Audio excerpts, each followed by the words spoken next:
മാധ്യമങ്ങൾ സംസാരിക്കുന്നു ജോൺ ബ്രിട്ടാസ്. മൈക്കെല്ലാം കാത്തു പിടിക്കുമോ? യോഗത്തിലെ പ്രധാനപ്പെട്ട എന്താണ് കേന്ദ്ര സർക്കാർ എന്താണ് വിശദീകരിച്ചത്? കേന്ദ്ര സർക്കാർ വിവിധ രാഷ്ട്രീയ പാർട്ടികളുടെ അഭിപ്രായം ആരായാൻ വേണ്ടിയായിരുന്നു യഥാർത്ഥത്തിൽ ഈ മീറ്റിംഗ് വിളിച്ചത്. പ്രത്യേകിച്ചൊരു ബ്രീഫിംഗ് ഒന്നും ഉണ്ടായിരുന്നില്ല, പ്രസന്റേഷൻ ഉണ്ടായിരുന്നില്ല. പ്രധാനമന്ത്രിയുടെ അസാന്നിധ്യത്തെ വിവിധ രാഷ്ട്രീയ പാർട്ടികൾ വിമർശിക്കുകയുണ്ടായി. അദ്ദേഹം നേരിട്ട് വന്ന് രാഷ്ട്രീയ പാർട്ടികളെ വിശ്വാസത്തിലെടുക്കണം, ഇതുപോലുള്ള പ്രധാനപ്പെട്ട സംഭവങ്ങളുടെ പശ്ചാത്തലത്തിൽ നിന്നുള്ള അഭിപ്രായം ഉയർന്നു. രാജ്നാഥ് സിംഗ് ആണ് രാഷ്ട്രീയ പാർട്ടികളെ അഭിസംബോധന ചെയ്തത്. അദ്ദേഹത്തിൻ്റെ ഒരു വാക്ക് intended objectives have been achieved എന്നുള്ളതാണ് അദ്ദേഹം പറഞ്ഞത്. സ്വാഭാവികമായിട്ടും ഇന്ത്യയുടെ ഭാഗത്തു നിന്ന് കൂടുതൽ പ്രകോപനങ്ങൾ ഉണ്ടാകില്ല എന്ന തരത്തിലുള്ള സൂചനകളാണ് അദ്ദേഹം നൽകിയത്.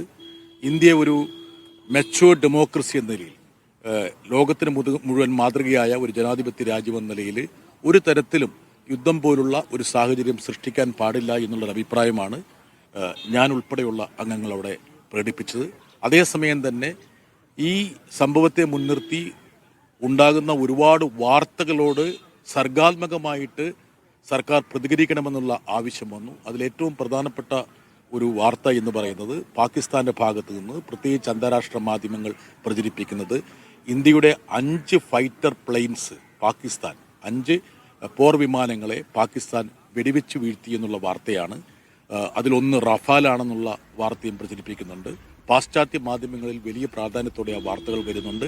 അതിന് നിജസ്ഥിതി എന്താണ്, സത്യാവസ്ഥ എന്താണ്? ജോൺ ബ്രിട്ടാസ് സർവകക്ഷി യോഗത്തിൽ പങ്കെടുത്ത ശേഷം മാധ്യമങ്ങളോട് സംസാരിക്കുകയാണ്. പ്രധാനമന്ത്രി സർവകക്ഷി യോഗത്തിൽ പങ്കെടുക്കാത്തതിനെ പ്രതിപക്ഷ കക്ഷികൾ വിമർശിച്ച കാര്യം അദ്ദേഹം ചൂണ്ടിക്കാണിച്ചു. അപ്പോൾ ഒരു പരിഷ്കൃത ജനാധിപത്യ സമൂഹം എന്ന നിലയ്ക്ക് നമ്മൾ യുദ്ധം പോലെയുള്ള വികാസങ്ങളിലേക്ക് കാര്യങ്ങളെ കൊണ്ടുപോകരുതെന്ന അഭിപ്രായം പങ്കുവച്ചു എന്നാണ് അദ്ദേഹം അറിയിക്കുന്നത്.